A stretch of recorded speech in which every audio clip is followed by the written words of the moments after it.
Hey, hello everyone, my name is Giacomo Maihofer from BTC-ECHO, and as you can see, the panel now we're talking about building consumer-friendly Web3 products, and we have some of the most acclaimed experts and builders in this industry here to answer this question: how can we actually build products that people want to use aside from like trading only? And please introduce yourself shortly to the audience. Yeah, everybody, thanks for being here. I'm Fifi, I'm the community lead for Pudgy Penguins Europe. So basically, I've been in this space since 2019, very attracted actually by DeFi, more like, let's say, deeper use cases. And DAOs as well have been like a great onboarder for me, which led me to get involved in Pudgy Penguins, which is a decentralized community building basically IP at the core, and more and more being a Trojan horse to get people in the space. So happy to talk about this subject. GM, everyone. Apologies for my voice in advance. It was quite a loud night yesterday. I'm Mohamed Ezeldin. I'm the head of Tokenomics at Animoca brands and the president of Open Campus Foundation, which is an education protocol. I have a background in mathematics and education, and I've really been designing token economies for the past maybe 6 years, 7 years, and we've been with Animoca, founded the tokenomics department 4.5 years ago, and really excited to share some of my experiences with everyone today. Hey all, I'm Axel. I'm the country lead for Base, which is the blockchain powered by Coinbase. And I'm the country lead for Germany. And my mission really is to empower builders in the German ecosystem. And yeah, really excited to be here, and thanks for taking the time. Hey, g'day guys. My name is Phil Watkins. I'm the founder and CEO of OVI Interactive. We're live streaming infrastructure. I've been in crypto since 2016. Yeah, obviously seen a lot of market cycles. OVI is honestly the first product that we've spent the last 3 years building, in the fact that the infrastructure solves a real-life problem and an industry-wide problem, and OVI.live is live today, and it's a consumer-facing, obviously, platform that utilizes that tech stack. So very, very relevant to the conversation, and looking forward to where this is heading. Cool, thank you. So to start, I would like every one of you to answer this one question in 2 sentences. If you hear consumer-friendly Web3 product, what does that mean for you personally and your brand? You start? Basically, all the benefits, you don't need to know how it's running under the hood. Everyone uses their mobile phone, everyone uses their laptop computer, and very, very few people understand how it operates. That's exactly how we should be building consumer-facing products. Yeah, our bar is to not be just as good at Web 2. We want to create a global economy that unlocks economic freedom.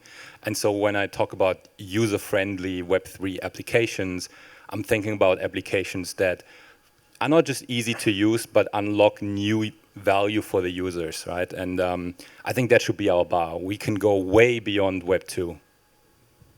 I think in a couple of sentences, it's a seamless front end where the blockchain is abstracted on the back end, and people are there because of the fun or the underlying reason of that application. Yeah, when I see the name, for me, it's more like we should hide this Web3 notion. We should just do consumer-friendly products.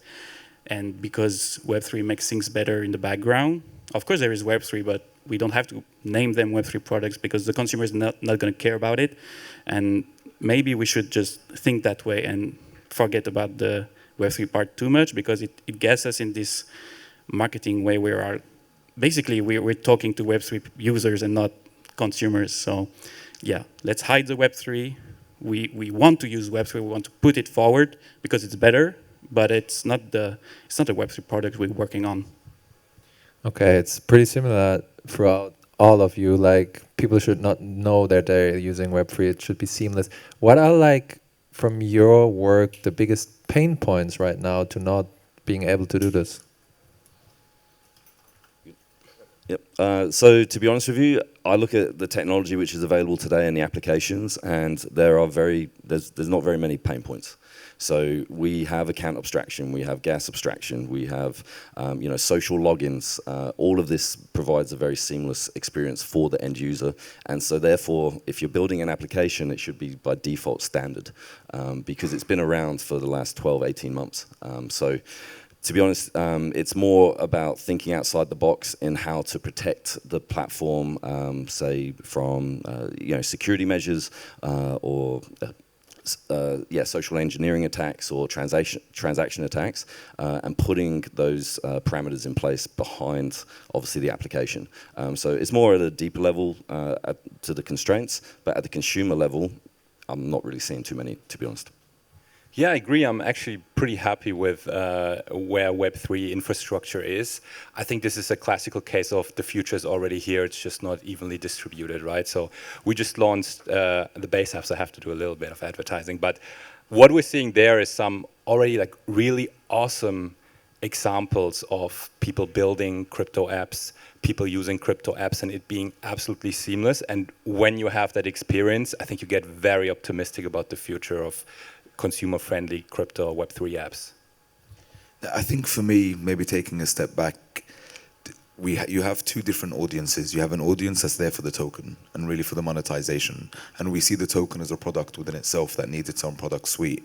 When we talk about consumer-friendly apps, it's a very different experience. And if we're bringing in a traditional Web2 user into an ecosystem, the idea of tokens is quite scary, especially when we talk about self-custody and things like that. So the experience we want them to have is actually a similar experience to what they're having if they're downloading, I don't know, Clash of Clans or Instagram or something like that. It should be a seamless experience where it's all about what the interface looks like, what the network effects around that look like. And what I mean by network effects is I'm not going to download the game if I'm the only one playing it and my friends aren't playing it, for example. How can you lean into the tribal aspect, for want of a better word, that already exists within people in Web2.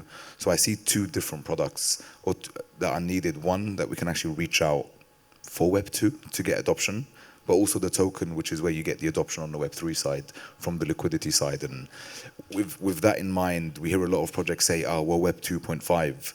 If we think of it as a Venn diagram, I actually feel the overlap between Web 2 and Web 3 in the Web 2.5 sense is actually very small, because most people are either very traditional in their thinking when it comes to applications, or they're Web3 native.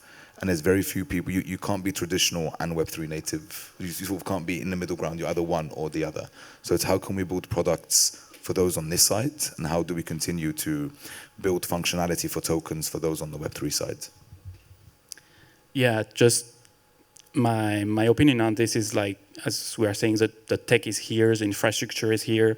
We have blockchains like Base and Abstract, which brings the fees so down, and you can do abstraction for the users with private solutions and Magic Link, whatever. Right now, it's all about finding what is a consumer, like, large-scale Web3 product.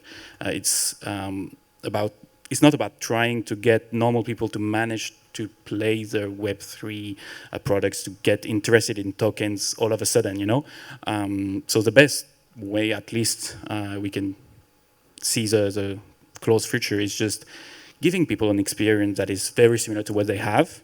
It just happened that what used to be something they pay for, like a skin in a game, happens to be an NFT. And if you want, you can actually trade it now.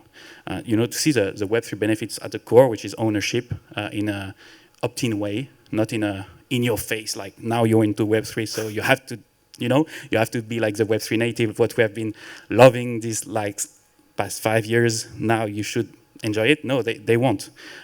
So yeah, products like Pudgy Party, which is a game that we released like last week actually, just embodies this idea that we can do what is a Web3 product that people, they won't feel it is. They will love the game just like anyone. They will love it also because their friends are playing it, and you can share it with anyone. You won't be afraid that they won't be able to onboard. Like the 0 to 1 is just like any game on your iPhone. And in the background, they will get NFTs and they will see that, oh, wow, I've been playing this game for 100 hours because I'm addicted, because it's so fun. It's cute penguins doing races. But in fact, I can actually sell this for 100 euros and this for 3,000 euros, and wow, it's something you never experienced in any game before. Just curious, as people who work in this industry, sometimes if I ask my non-Web3 native friends, or they ask me what is Web3, I have trouble explaining it. Like at some point, I didn't understand it myself anymore. So like if your mom or your dad or I don't know, somebody who's not in the space ask you, what is it that you guys are working on? What is this Web3? How do you explain it that they understand? That's a great question, because I'm sure a lot of us in this room have felt like maybe black sheep at a dinner table sometimes, you know. So essentially, when we started OVI and you know, we're going down that path, we looked at it as a what problem are we solving? So there's very much a Web 2 angle, which people can relate to when it comes to live streaming industry-wide. But then when you get into the Web 3, we're finding over the last 12 months, you know, you don't even want to talk to people about NFTs or cryptocurrencies, or because in some, let's just be real, in certain locations and demographics around the world, there's still such a huge stigma within certain markets when it comes to that terminology. So instead of utilizing cryptocurrencies, it's payment rails. It's instead of NFTs, it's VIP accesses or membership passes.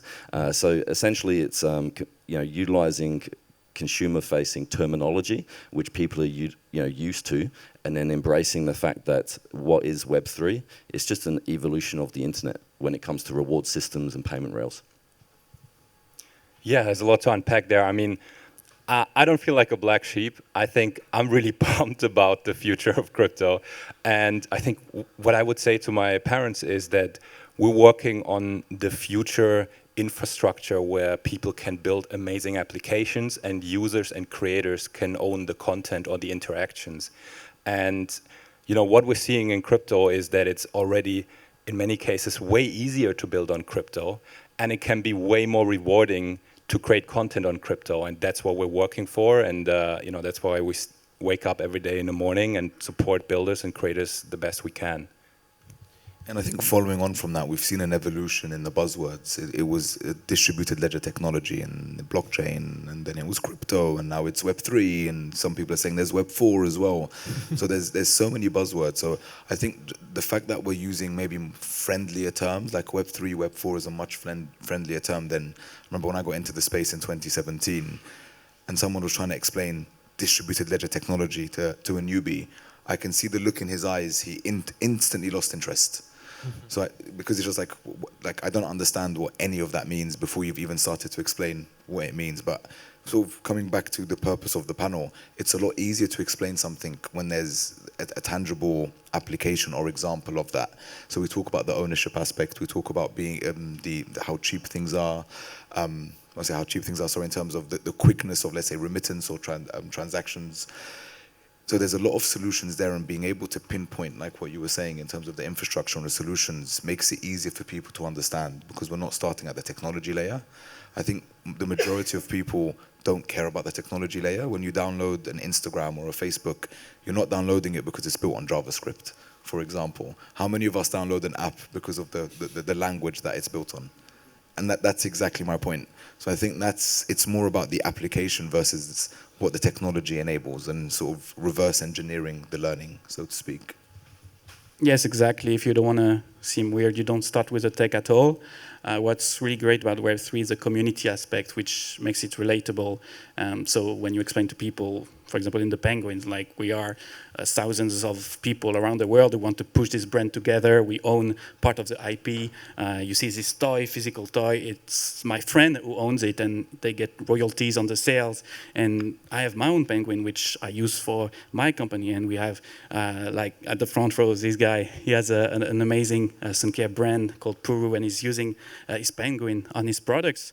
It's something that just grows, and you have people in Asia, in Europe, like it's a pure phenomenon. And when you talk with your parents, your family who know nothing about Web3, they will just understand it's like owning part of the Smurfs, or like an IP that they like, and it's game changer because it's palpable, it's real, and it has basically this community aspect, this human aspect, which is the opposite of the tech. The tech is cold and it's what humans make of it. And yeah, Web3 has this magic way of having participants and not just fans of your brand. It gets people involved in a way that's like in between being a fan of a brand and a shareholder of a company. You are incentivized to bring things forward and in a collective way, which didn't happen in Web 2. Okay, what I'm taking from this is basically we're there technology-wise, product-wise, we're also there, but we still have not the billions of users. So what is the missing link? I think it's time. Like, I honestly, I've been working with so many founders, and there are maybe 2 or 3 types of projects that come in. You have existing businesses, for example, that want to integrate Web3 technology. So we're working, for example, with OneFootball. OneFootball is a media app. It's been around for 14 years. It's actually German-based. But quick show of hands, how many of us have heard of OneFootball or have used the app, considering we're in a football stadium? Okay, not that many of us. But the point is, they already have a community of over 30 million monthly active users. So then how can we take what exists within that platform and that app, and then how can we add the Web3 rails? And I think one of you mentioned loyalty before. So for us, it's building the fan identity first. What we saw when it came to sports and Web3 a few years back was the rise of the fan token, and actually that was net negative for the space because the true fans became exit liquidity for the degens. So that wasn't a positive experience for them. So for us, it's, in this instance, how can we add value to the consumers within the app to actually make them community members and holders and participants of the ecosystem. On the other side of it, you have founders who are coming in with an idea of, let's build a solution to a problem that exists. And from that instance, it's, you don't have the community, you don't have the narrative, and you have to start building that from scratch. And really, that's the power of Web3 as a technology, is that it allows you to connect with others. It transcends national boundaries, which I think is super important. And we live in a world now, especially with the propaganda machine, where we're looking at each other and finding reasons to dislike each other. Yet Web3 is quite the opposite of that. It's very accommodating, it's very welcoming. You're not being judged for coming from West Africa or somewhere in Southeast Asia. It's actually very welcoming for everyone to come in and build and add value together. So you can start to see it coming together from the pre-existing businesses that are adopting Web3 technology, but also newer projects that are coming in who are able to build community. Pudgy is a great example. Bored Apes is another great example as well, where they started with an idea, with an NFT collection. And then over the years, we've seen that community grow. We've seen products grow. We've seen these ecosystems launch their own chains. And I see blockchains as operating systems from that perspective. So you can start to see that we're so nearly there. It's just a case of, we need a number of these apps or dApps to launch. And as they're launching now, we're starting to slowly see more adoption, because we're not appealing just to the Web3 crowd. We're also appealing to the Web2 crowd, which is why gaming for us at Animoca has always been such a big narrative, because it's an easier way to onboard people into Web3, because gamers understand the value of ownership. They understand what it means for me to own or not own my assets, for example. Maybe I'll stop there, but I could keep going. That was awesome. Yeah, I mean, we are optimists, right? So I kind of feel like sometimes an issue in the crypto ecosystem is there's a little bit of scar tissue and people tend to sway more towards the negative side. I would like to highlight how far we've come, and there's already millions of people owning crypto in Germany. There's, I think, like something like 60 million people own crypto assets in Europe. And I'm seeing builders who build an app on chain and it literally changes their life over the week. So I kind of don't want to think about the negative terms and what we haven't achieved yet. I think if you look at the numbers, actually the growth has been staggering, and you can see crypto applications becoming most popular in their categories, in so many in like so many verticals. Can you give an example? Yeah, I mean, an example could be opinion markets, right? They dominated the election, so they were quite powerful there. I think like Zora is trending in app stores. You know, there's cool stuff happening. I mean, Pudgy Penguin, you know, you can buy them, I think, in Walmart. And so they're penetrating pop culture. And so we're seeing this in almost any category. And I'm actually really excited about the builders, because I get to work together with builders on Base every day, and just the enthusiasm and the intelligence and the intensity of how people build innovative apps is just honestly breathtaking.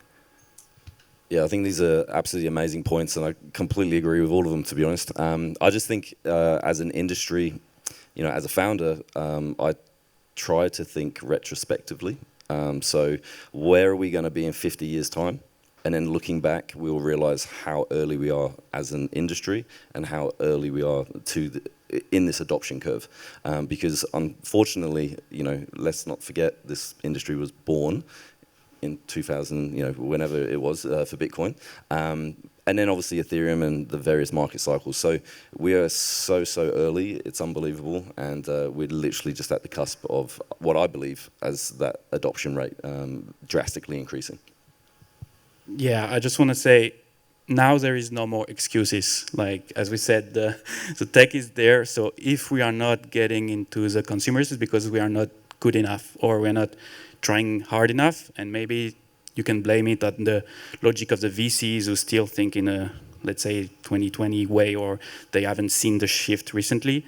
But it's on the builders to just, like, if you want your product to work, just make a great product. Don't worry about the tech. Like, as we say, it's here, it's easy.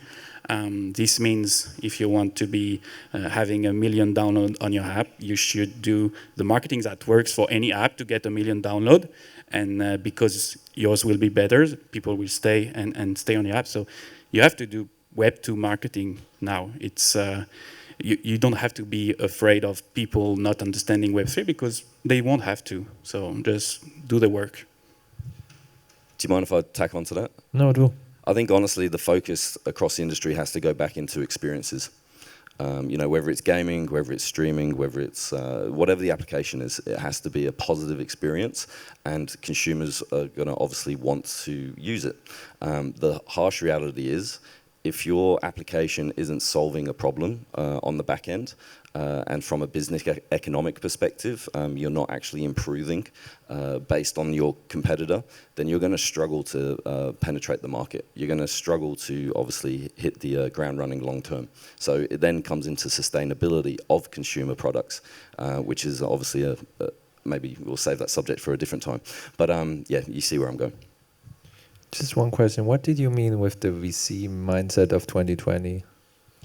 I mean, a lot of VCs have been pushing the space. I mean, that's my opinion, in a way where the Web3 components were too, let's say, in your face, which made it impossible by definition to make an app that would work long term for like the masses, because they wanted to attract the power users, let's say the 50 or 100,000 whales on the blockchain who will make an app work now, and then they can launch a token that is successful, like TGE, everyone is happy, and then they don't really care because they made their money back and they move to another project. That culture needs to go away for the right builders to first be interested in the space, because you have builders today who will still not want to use Web3 because they see weird logic being applied to, and when they want to raise money, they prefer to work with more Web2 VCs. And then, yeah, in terms of like the nature of the builders, you need to have the, let's say, a culture, like a true culture that is beyond what Web3 has been so far. Because yes, there are stigmas, there's a lot of backlash, and a lot of builders are, let's just say, scared to go into Web3 right now. Can you talk more about, and maybe even the others, about the stigma you just described and what makes builders be afraid to go into Web3? Seems important. Yeah, so one really good example that I've always used is gaming, is esports.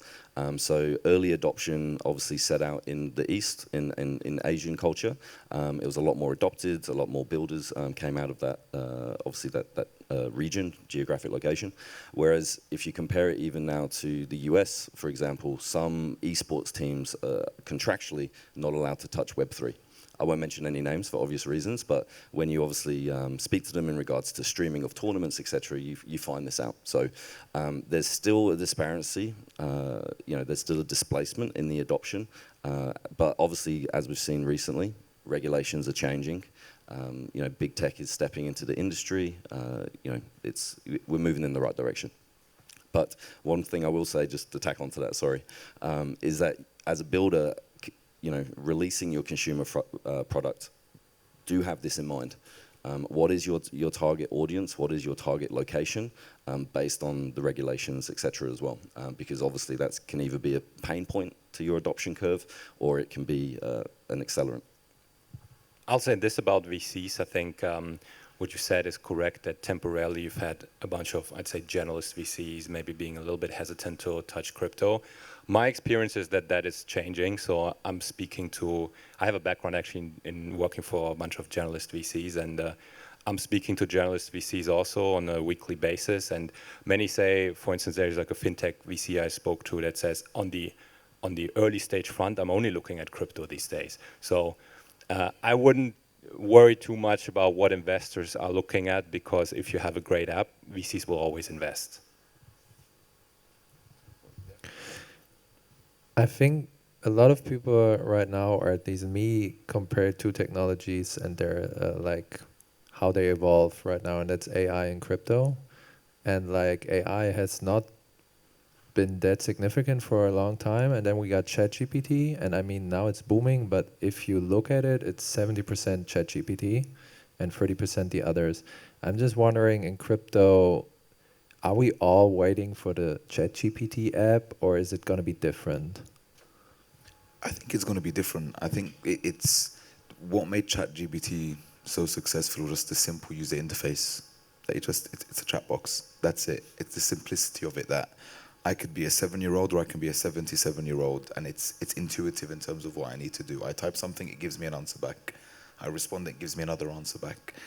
Yeah, with crypto, I know you said that technology's made it a long way, but for the majority of us, we're still bridging assets. We're still going through all of these pain points. So I think there's a distinction there. But then also, do we need one killer app? I think it becomes, I mean, you could argue, yes, one killer app can onboard everyone. But then the other side of it, we've spoken about gaming. Another massive industry that is actually bigger than gaming is education and student loans. Student loans, as of today, is a $3.2 trillion industry. That's probably today's price is the market cap of Bitcoin and Ethereum together. That's how big student loans are. So in emerging countries, the way the loan system works is you go to a loan shark. It's not like maybe in Europe or the US where I go to a bank or there's facilities for me to be able to take a loan. Now I go to a loan shark and I end up paying more than 100% APR. And sometimes I end up paying a lot more than that. So how can we solve that? Well, we can bring student loans on chain. And that's something Open Campus has done. We've brought the first $1 million of student loans on chain, focused in the Philippines and expanding to Vietnam and then India in the coming months as well.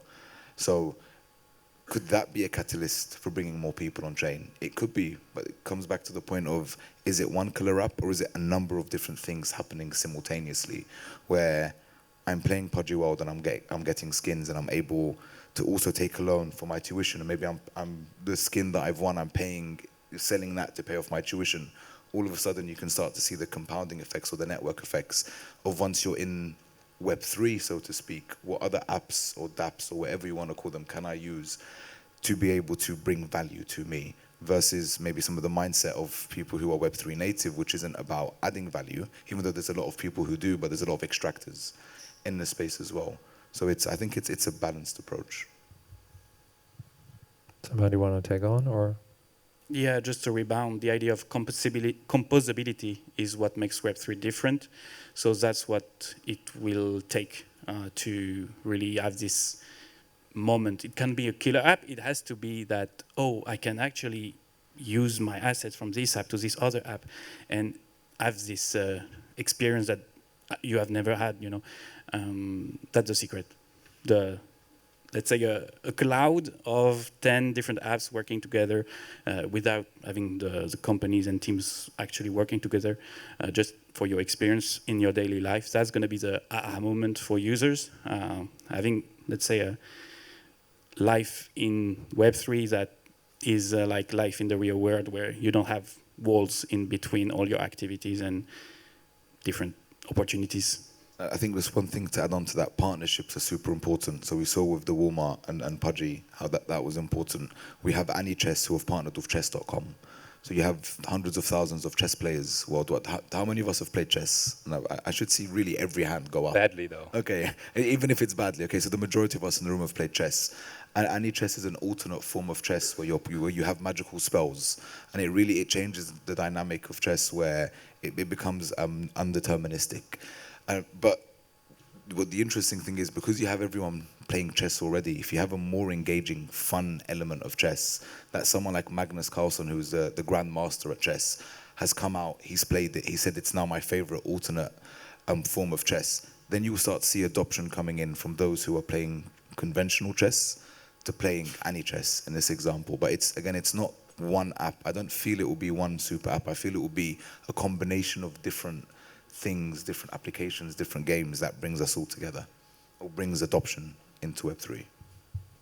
That's super fascinating. As somebody who plays chess, I want to hear about that more later.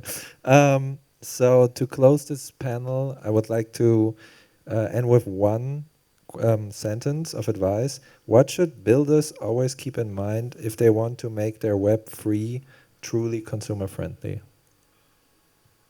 You want to start? Yeah, listen to your community. Basically, they have your best interest in mind. They are as passionate as you, and they have families, they have normal people, so they will know what consumers like, and that takes getting feedback, talking to your community every week, every other week, having in real life events to reunite them, and this is maybe something you wouldn't do in a Web2 background, because that's not how you think, but that's the whole point of Web3. And yeah, you will basically do in 1 year what other companies will do in 5 years, because if you have the right mindset, or you attract your community. For the penguins, what we say is like, don't buy a penguin and then ask like, what do I get now? What's the utility? What do I get access? But more like, ask yourself what you can do to push the penguins now that you have your penguin. What are you going to bring to the table? And that's the right culture you should put in your company and your community to just make the best of it. I think community is super important, but I think something else that is equally important is understanding your audience and understanding where PMF lies. Because if the product PMF lies in Web 2, then you have to focus on what works in Web 2. But if you have a token, to what I was saying right at the beginning, that's a very different product and a very different audience. So it's having that bifurcation in thought process for the Web 2 or the consumer-facing product versus the token, unless it's DeFi, because DeFi is essentially both. That's probably the exception to the rule. I mean, I agree with both of these. I'm trying to add like a little different note is just keep building. Like, I've seen it so many times that the people who just have a passion for this and continue to build and stay in the game, sometimes they hit product market fit after years and they hit it big, and sometimes it's very unpredictable. But there's this common thread of people who do it out of a passion, out of a drive, that just keep building every day. And you'd never know when you strike gold. So just keep at it and stay in the game and be motivated and just love building. Yeah, I love these takes. A few short ones from me. Don't let perfection be the failure to success. Okay, so don't be afraid to release. Obviously, once you release, you get that feedback loop from your community, which is critically important that we've mentioned. But then also, own your mistakes and learn from them. Everything is an opportunity. And yeah, basically that's how you should build. So drive your inner core values with what's present within either you as a builder, a founder, your community. Try and draw those core values into your product. And if you can achieve that, then I think you're well and truly on the path to sustainability. Thank you very much. I don't know how the audience feels, but I'm hyped again about Web3 now. And I'm happy that you were here on stage and shared your insights. Give a round of applause for our panelists. Thank you. Thank you, everyone.